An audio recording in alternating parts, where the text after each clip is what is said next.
Good evening, good evening, good evening, very very good evening everyone. Shirodra, Anita, very good evening, वालेकुम अस्सलाम, राम राम, राधे राधे। एक बार सभी लोग जल्दी से कमेंट कर दें। मेरी वॉइस क्लियर आ रही है आप लोगों के पास? सब कुछ बेहतर क्लियर है? अगर शुरुआत करें क्लास की, और आज की क्लास में हमारा डिस्कशन जो होने वाला है वो इस बात पर होगा बेसिकली कि हम पिछली क्लास में इकोनॉमिक प्लानिंग वाला जो सेगमेंट था, इकोनॉमिक प्लानिंग का जो टॉपिक था हमारा, वो कंप्लीट था। किस 5 ईयर प्लान में क्या हुआ? ऋतुराज, शुभ संध्या। चलिए भाई, very good evening Vinita, everyone. आज की क्लास में मैं जो टॉपिक की शुरुआत करूंगा बेसिकली आज और कल 2 दिन ये हम टॉपिक डिस्कस करने वाले हैं। इस टॉपिक के अंदर मैं आप लोगों के साथ बात करूंगा भारत की जनगणना के बारे में, भारत की जनसंख्या के बारे में, क्योंकि आप जानते हैं कि हमने गरीबी को पढ़ा, बेरोजगारी को पढ़ा, और दोनों में एक बात को निकाला कि भारत की ज्यादा जनसंख्या, over population, high population, growth rate जो है ना, वो इंडिया के अंदर गरीबी और बेरोजगारी का कारण है। अब जनसंख्या और जनगणना से रिलेटेड हमारे पास जो कुछ भी आता है मैं आपको एक एक करके बात समझाऊंगा। बहुत ध्यान से सुनने की जरूरत है। लिखेंगे आप तो बेहतर है, नहीं लिखेंगे तो भी आप वेट करेंगे थोड़ा सा। जब मैं लिखवाना शुरू करूंगा तब लिखिएगा। लेकिन आज का हमारा जो चैप्टर रहेगा, आज और कल दोनों क्लास में मैं डिस्कस करूंगा, ये रहेगा डेमोग्राफी ऑफ इंडिया के नाम से।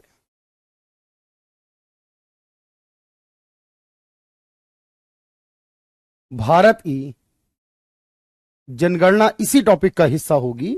और इस टॉपिक पर आप देखिए कि हर एक एग्जाम में, हर एक वर्ष आपके पास सवाल मिलेंगे, क्वेश्चंस मिलेंगे। क्योंकि देखो यहां दो चीजें हैं इस टॉपिक के अंदर। बॉटम के बाद नहीं भूला, नहीं मैंने आपको बताया, जो मैंने कहा कि सरकार से शुरू होती है प्लानिंग, उसे टॉप टू बॉटम कहते हैं। यानी सरकार से शुरू होकर नीचे यूनिट तक आती है, और जो नीचे बिजनेस यूनिट, जो प्रोडक्शन यूनिट है, वहां से शुरू होकर सरकार तक जाती है, वो बॉटम टू टॉप हो जाती है। यानी एक दूसरे के ये रिवर्स रिलेशन हो गए।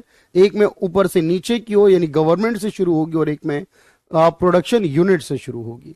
टेक्निकल टीम से बात नहीं हो पाती है भाई ऋतुराज, तो मुझे थोड़ा सा इसके लिए तो भाई मैं कुछ नहीं कर पाऊंगा, क्योंकि काफी व्यस्त रहती है टीम, बहुत सारे लोग हैं टीम में। लेकिन कंटिन्यूअसली वो बिजी रहता है हमेशा, क्योंकि बात होती रहती है। होपफुली आपका नंबर भी लग जाएगा, बात हो जाएगी, एक बार ट्राई कीजिएगा जरूर। चलिए अब देखिएगा ध्यान से, हम जो बात करने वाले हैं आज के इस लेक्चर के अंदर, बहुत ध्यान से सुनना समझना। जो जरूरी चीजें वो मैं आपको बताऊंगा इसके अंदर। देखिए होता क्या है यहां पर कि जब हम डेमोग्राफी की बात करते हैं, एक तो ये फैक्ट याद करने की कहां किस राज्य की जनसंख्या, जनगणना कितनी है, कहां का जेंडर रेशियो कितना है, और एक रहता है कंसेप्ट। जैसे एग्जांपल के तौर पर हमसे सवाल ये कर सकता है, मान लेते हैं कि जैसे कि बर्थ रेट क्या होता है। हमें तो ये पता होना चाहिए ना, बर्थ रेट निकाला कैसे जाता है, जन्म दर किसे कहते हैं, डेथ रेट क्या होती है, यानी मॉर्टेलिटी रेट भी कहते हैं, डेथ रेट क्या होती है। या जैसे सवाल पूछेगा न्यूनटल मॉर्टेलिटी रेट क्या होती है।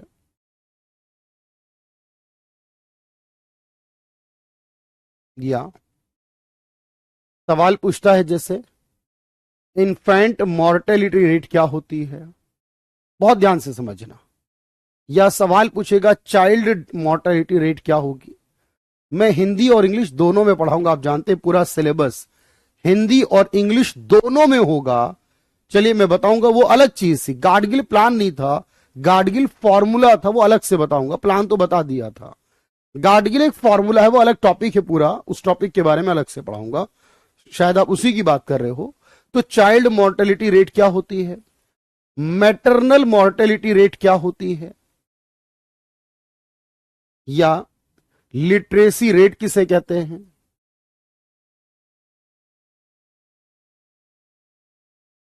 सेक्स या जेंडर रेशियो किसे कहते हैं। ये पहले आपको कंसेप्ट क्लियर होने चाहिए, क्योंकि अगर कंसेप्ट क्लियर नहीं है ना तो फिर थोड़ी सी मुश्किल हो जाती है। या इसके अलावा देखेंगे ध्यान से, यहां पर डेंसिटी क्या है, घनत्व क्या होता है, एग्रीकल्चर डेंसिटी क्या होती है, कृषि घनत्व किसे कहते हैं, यानी एग्रीकल्चर डेंसिटी क्या होती है। एक होता है पॉपुलेशन डेंसिटी, आप कहेंगे ये बिल्कुल डिफरेंट टर्म है, हम पहली बार पढ़ेंगे कि पॉपुलेशन डेंसिटी अलग टर्म है और एग्रीकल्चर डेंसिटी अलग टर्म है। अब याद रखना, तो एक पॉपुलेशन डेंसिटी होता है और एक एग्रीकल्चर डेंसिटी है, ये दोनों अलग अलग टर्म्स हैं हमारी। इसी प्रकार से मैं आपको बताऊंगा हमारे पास जनरली तौर पर पॉपुलेशन ग्रोथ कैसे निकाली जाती है।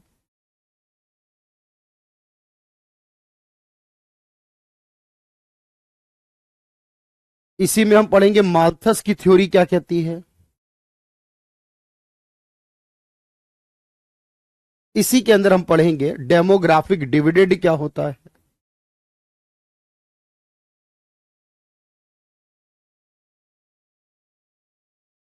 इसी में पढ़ेंगे पॉपुलेशन पिरामिड क्या होता है। ये आज की क्लास में लगभग सारे पॉइंट पूरे करेंगे। आज की क्लास में लगभग इन सभी पॉइंट को हम कंप्लीट करने वाले हैं। तो एक बार आप मुझे बताएं कि इस चैप्टर में हमें क्या पढ़ना है, ये बात क्लियर हुई या नहीं। लगभग इसके बाद अगले क्लास में, नेक्स्ट क्लास में सारा फैक्ट कवर कराने वाला हूं। बिल्कुल वो कवर हो चुका है, वो कंप्लीट हो चुका है। शिवम तैयारी करें, हेल्पफुल होगा बिल्कुल। स्टैटिस्टिकल वाला पोर्शन नहीं होता है, स्टैटिस्टिकल वाला पोर्शन नहीं होता है। चलिए पहले इसकी बात करते हैं, फिर मैं आगे पूछता हूं। Sir, unemployment is can not get work, who willing and able to work then voluntary unemployment to willingly can not to do work. Sorry, ये कैसे अनएम्प्लॉयमेंट? मैंने कहा नहीं होता, मैंने क्लियरली मेंशन करा voluntary unemployment are not consider in unemployed, क्योंकि वो नाम में तो मेंशन हो रहा है वॉलेंट्री अनएम्प्लॉयमेंट, यानी फीचर वाइज नजर तो आ रहा है। ये टाइप्स ऑफ अनएम्प्लॉयमेंट नहीं था हमारा, मैंने इसीलिए कहा था जितने भी टाइप्स ऑफ अनएम्प्लॉयमेंट होते हैं वो सारे नॉन वॉलेंट्री ही होते हैं। वॉलेंट्री वाला कभी टाइप ऑफ अनएम्प्लॉयमेंट में नहीं आता। दीपिका, इस बात को ध्यान रखना, voluntary is not an unemployment type. उसके अलावा बाकी सारे अनएम्प्लॉयमेंट का टाइप करा है मैंने। चलिए, हेल्पफुल होगा और शिवम थोड़ा बहुत मिलेगा, लेकिन प्रॉपरली नहीं मिल सकता ऑब्वियसली। तो अगर आप तैयारी कर रहे हैं तो कोई इश्यू नहीं है, बट थोड़ा सा उसमें बेनिफिट मिल जाएगा साथ में। चलिए भाई, आज की क्लास की शुरुआत करते हैं। बिल्कुल, अब मैं आपको समझा दूं, ये सारी चीजों को ना आपको एक एक लाइन करके समझना है। टॉपिक पर आ जाइए पहले, बाद में बात करेंगे बाकी चीजों की। अब देखो होता क्या है, जैसे पहले मैं आपको शुरू करता हूं एक एक करके, आप ध्यान से सुनना मेरी बात, ये सारे क्लियर करता हूं। देखो होता यह है कि जब हम कैलकुलेशन कर रहे होते हैं, देखो एक टर्म आती है हमारे पास न्यूनटल। अभी लिखना नहीं है, मैं लिखने का टाइम अलग से दूंगा। न्यूनटल, जिसे हम हिंदी में कहते हैं नवजात। एक आती है टर्म जिसे कहते हैं इन्फेंट, हिंदी में कहते हैं शिशु। एक टर्म आती है चाइल्ड, जिसे हिंदी में कहते हैं बाल। और एक तो होती है डेथ रेट ही। अब मेरी बात समझना, जनरली तौर पर जब हम ये कहते हैं कि कोई भी कैलकुलेशन की जाए, तो सबसे पहले आपको ये पता हो कि कैलकुलेशन का बेस क्या होता है। अमूमन हम कोई भी चीज परसेंटेज में निकालते हैं। आप कहोगे जी बिल्कुल। अच्छा, परसेंटेज का मतलब होता है एज 100, यानी कि हम उसकी बात जब करते हैं किसी भी पॉइंट की, तो उसे एज पर 100 मानकर करते हैं। यही परसेंटेज होता है ना, एज पर 100। लेकिन देखो यहां पर क्या है कि 100 से काम नहीं चलता, यहां पर काम चलता है एज पर 1000 मोस्टली, यानी यहां जो भी इंफॉर्मेशन दी गई होगी पर 1000 में होगी। सिलेबस के बाद ही कराऊंगा अमन भाई, तभी बेनिफिट मिलेगा उसका, तभी पता चलेगा हमसे कितने क्वेश्चन हुए या नहीं हुए।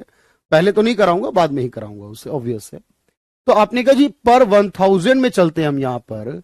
जैसे एग्जाम्पल के तौर पर मैं ये कहता हूं, हमारी जो डेथ रेट है, मान लेते हैं कि एग्जाम्पल में बोल रहा हूं, हमारी डेथ रेट 25 है।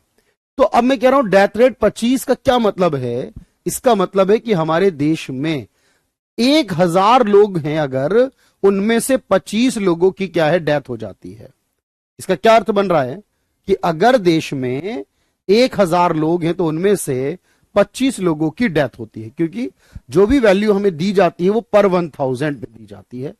ठीक है, एक बात क्लियर रहेगी यहां तक।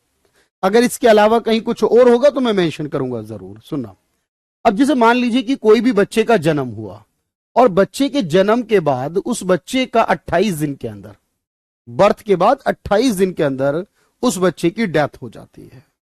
तो हम ये कैलकुलेट करते हैं पूरे साल भर में जितने भी बच्चों का जन्म हुआ और जितने भी बच्चों की डेथ ऐसे हो गई विद इन 28 डेज, हम उसको 1000 का एवरेज बना देते हैं।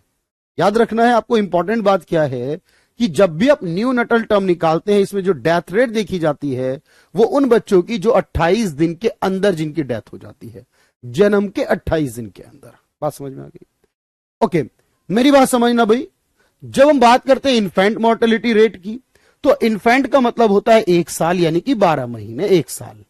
यानी हम उन सारे बच्चों की कैलकुलेशन करते हैं जिनकी death with in a year, same year के अंदर, 1 साल के अंदर हो गई, और फिर हम उसकी वैल्यू को 1000 के रेस्पेक्ट में बताते हैं कि यानी अगर 1000 बच्चों ने इस वर्ष जन्म लिया तो इतने बच्चे ऐसे हैं जो with in a year death हो गई। जब मैं चाइल्ड मोर्टेलिटी रेट निकालता हूं तो यहां 5 इयर्स लेता हूं, यानी कितने बच्चे ऐसे हैं इस साल में जो अपनी 5 इयर्स की एज कंप्लीट करने से पहले उनकी डेथ हो गई। और जब मैं डेथ रेट निकालता हूं तो मैं देखता हूं इस साल टोटल डेथ, एवरी डेथ, यानी चाहे फिर वो किसी की भी हो, टोटल डेथ कितनी हो गई 1000 के रेस्पेक्ट में। फिर उसमें बच्चा भी आ जाएगा, बूढ़ा भी आ जाएगा, महिला पुरुष सब आ जाएंगे सर। यानी कि ये आपको बेस याद करना है। 28 दिन के केस में नवजात कहते हैं, फिर 1 साल में हो तो उसे इन्फेंट कहते हैं, 5 साल में हो तो चाइल्ड मोर्टेलिटी, और सब डेथ हो तो उसको डेथ या मोर्टेलिटी रेट कहते हैं। बात समझ में आ जाएगी, मेरी गारंटी है। बस जो मैं कहूंगा वो फॉलो करना है। आपको एक ही काम करना है मेरे साथ, आपको इस स्लाइड को नोट करना, बिना लिखे कोई कुछ नहीं कहेगा। आप बिल्कुल इत्मीनान से, शांति से इस वाली स्लाइड को नोट करेंगे।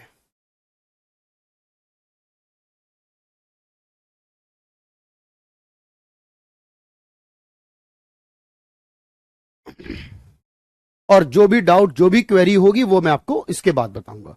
सर चैप्टर क्या है? देखो मैंने आपको चैप्टर पहले ही हेडिंग डाल दी, डेमोग्राफी ऑफ इंडिया, ये हमारा चैप्टर है। सारी बातें इसी के अंदर डिस्कस कर रहे हैं। और सबसे पहले हमने 3 बातों को लिखना है। न्यू नटल का मतलब, इन्फेंट का मतलब, चाइल्ड का मतलब, और सिंपली मॉर्टेलिटी या डेथ रेट का मतलब। इसे डन कर ले भाई।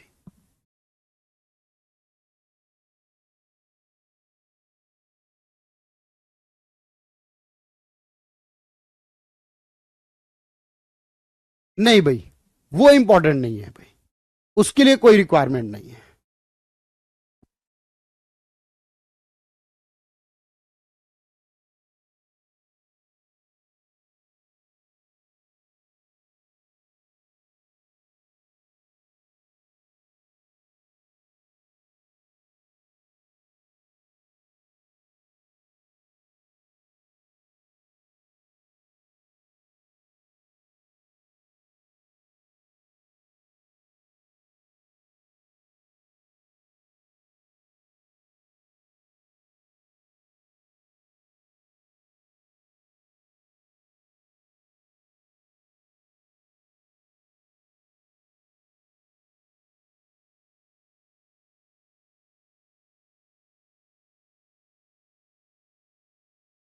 एम एम्ब्रियो, एम्ब्रियो क्या अमन कुमार? एम्ब्रियो, एम्ब्रयू, पता नहीं भाई क्या लिखा आपने, बात समझ नहीं पाया। चलिए,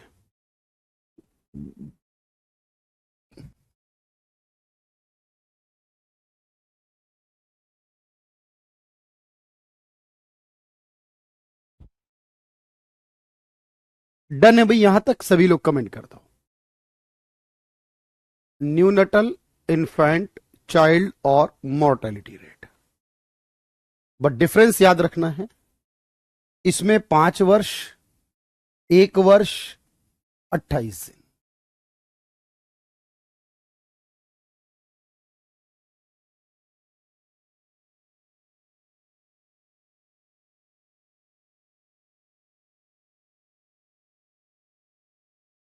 अच्छा, भ्रूण हत्या, भाई सारी डेथ आ जाएंगी, चाहे वो भ्रूण हत्या आपकी हो, वो आपके पास अलग कैटेगरी में जाएगी, वो अलग कैटेगरी में। ठीक है भाई, वो टर्म्स, ओके, भ्रूण हत्या की बात आप कर रहे हैं, ठीक है।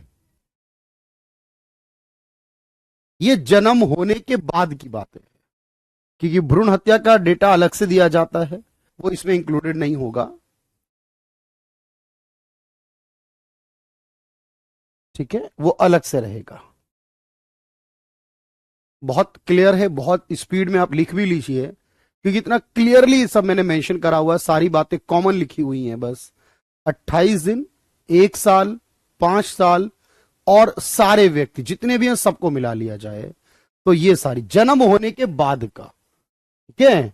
हाँ, जेनोसाइड वगैरह सब डेथ में तो आ जाता है, वो तो डेथ में आ जाएगा, जेनोसाइड वगैरह होगा। जो भ्रूण हत्या जन्म से पहले हो रही है, ठीक है, वो इंक्लूडेड नहीं है इसमें, ठीक है। चलो, हंसी कुमार, पॉइंट क्लियर है भाई यहां तक? ओके, बिल्कुल डन है सर, बढ़िया, समझ में सारी बातें आ गई। अब देखो क्या होता है। अब मैं आपसे सवाल कर रहा हूं भाई, यहां ध्यान से सुनना। एक सवाल कर रहा हूं, यहां तक आपने मेंशन कर लिया होगा। सभी लोग डन का कमेंट कर दो जल्दी से, स्पीड में क्या करो, पूरा फोकस सुनने पर, क्वेश्चन करने पर, उसके बाद सिर्फ लिखने पर जब जल्दी से आओ तो डन कर दिया करो।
चलिए दोस्त, पूरी तरह से अच्छा लग रहा है, बहुत बढ़िया। नहीं, बिल्कुल यहां पर बात मैं बिल्कुल परफेक्ट बता रहा हूं आपको। अब मेरी बात को ध्यान से सुनना। अब मैं आपसे कहता हूं कि देखो, कई बार क्या होता है, वैसे तो बहुत सारी महिलाओं की भी साल भर डेथ होती है, पुरुषों की भी डेथ होती है, बिल्कुल आप कहेंगे।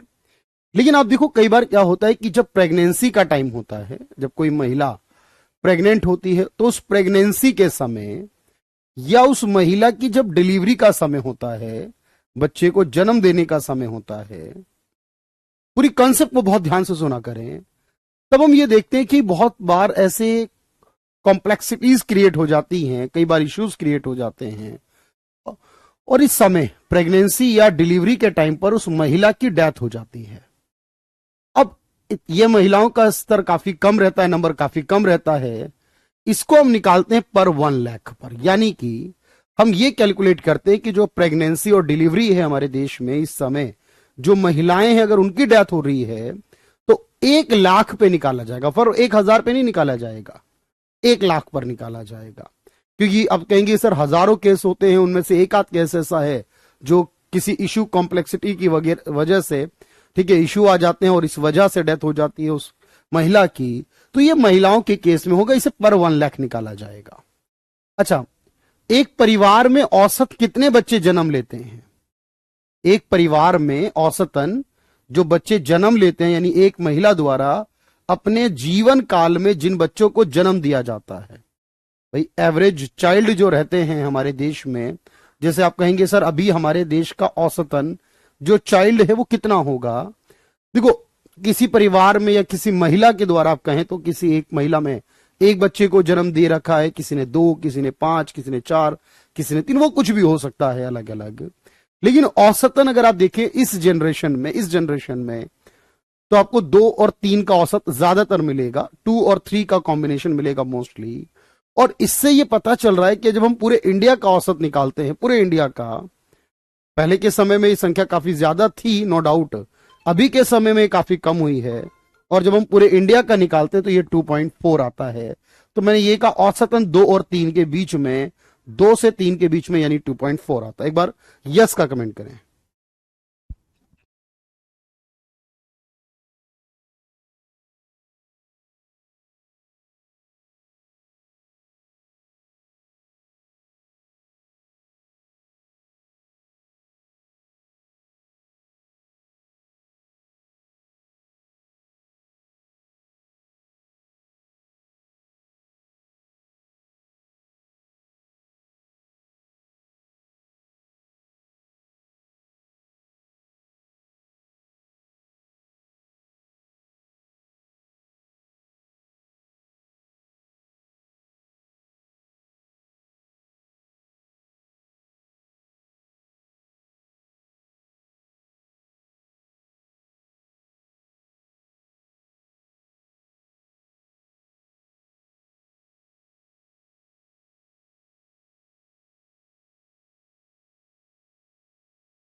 चलिए भाई, तो एवरेज चाइल्ड।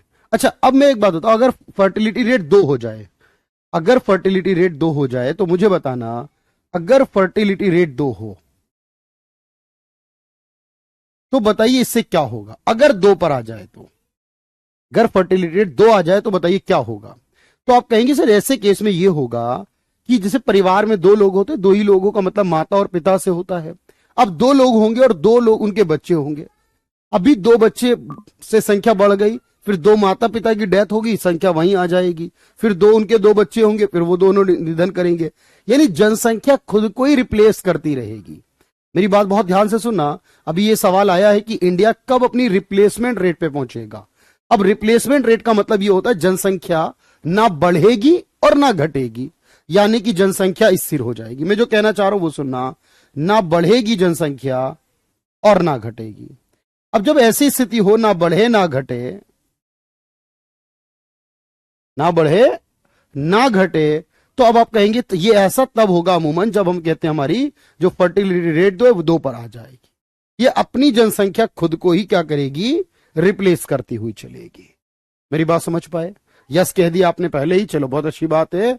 तो आपने कहा जी ऐसा होना चाहिए। हम कब तक यहां पहुंचेंगे अभी इसकी एकदम एग्जैक्ट गारंटी तो नहीं है, लेकिन हाँ जल्दी पहुंच जाएंगे इस स्थिति में। चलिए आप इसे लिखिए, बिना, मैं कह रहा हूं ना, लिखने के बाद डाउट ऑटोमेटिकली खत्म, गारंटी है मेरी। आप इसे लिखिए और उसके बाद मुझे बताइए।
चलो मैं दोबारा समझाता हूं, देखो आप एक बार लिखो, फिर मैं दोबारा विशाल समझाता हूं।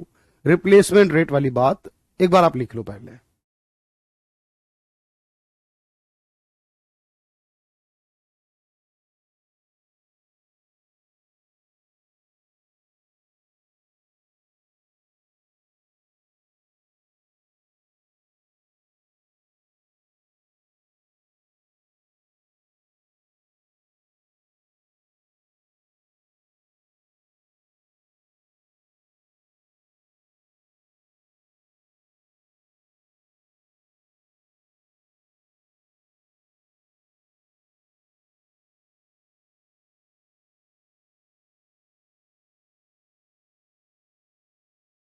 चलिए मैं दोबारा समझाता हूं।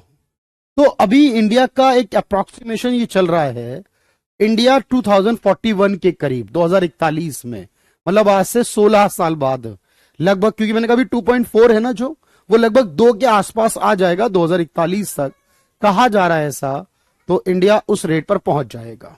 विशाल अब समझ में आया होगा आपको रिप्लेसमेंट रेट क्या है। मैंने कहा रिप्लेस का मतलब होता है जैसे परिवार में 2 लोग हैं, माता और पिता, अब उनकी डेथ हो जाएगी एक समय के बाद, पर उनके 2 बच्चे हुए, फिर उनके दो माता 2 लोगों की फिर डेथ हो जाएगी कुछ समय बाद, फिर उनके 2 बच्चे। यानी अगर परिवार में 2 बच्चों का जन्म हो, यानी फर्टिलिटी रेट अगर 2 हो जाती है, इसका मतलब है ना जनसंख्या बढ़ेगी और ना जनसंख्या घटेगी। अगर 2 से ज्यादा है तो एक्चुअल में जनसंख्या बढ़ रही है, क्योंकि डेथ के मुकाबले जन्म ज्यादा हो रहा है। और अगर 2 से कम है तो आप कहोगे जनसंख्या घटेगी तब, क्योंकि तब जन्म कम है और डेथ ज्यादा है। 2 होने पर यह बराबर हो जाता है। अब आई बात समझ में विशाल?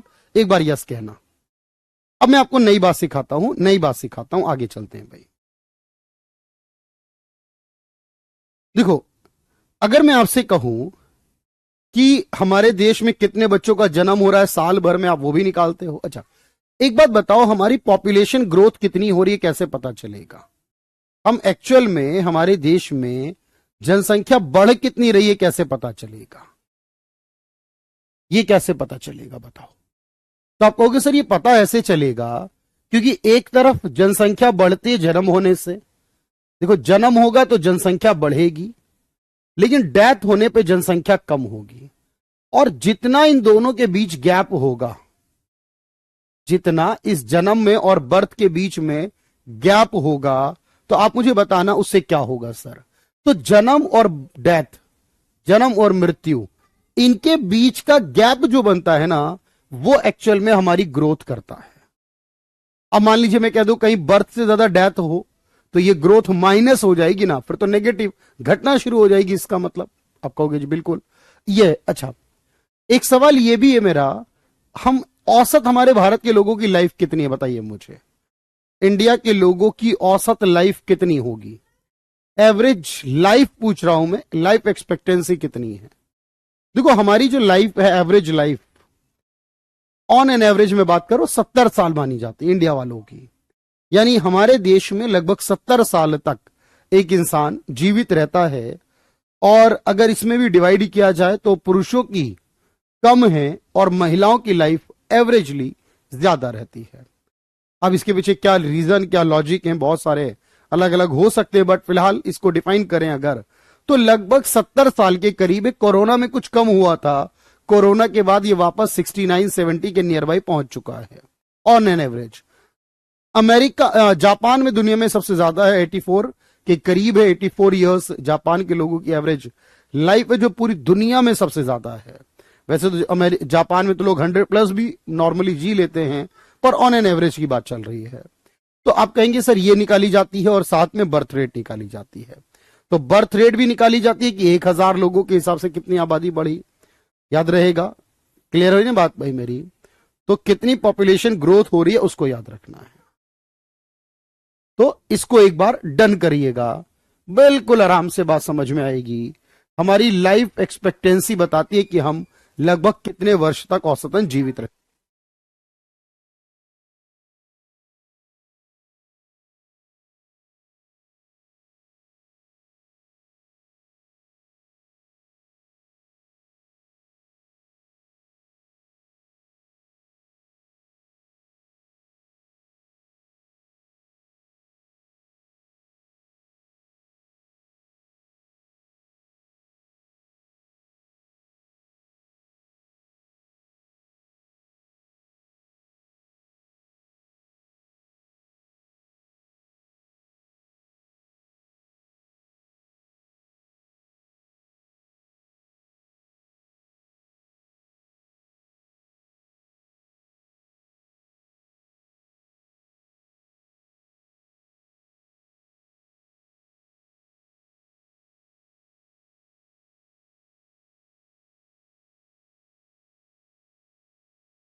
क्योंकि पटना के लिए आ रहे हैं हम लोग,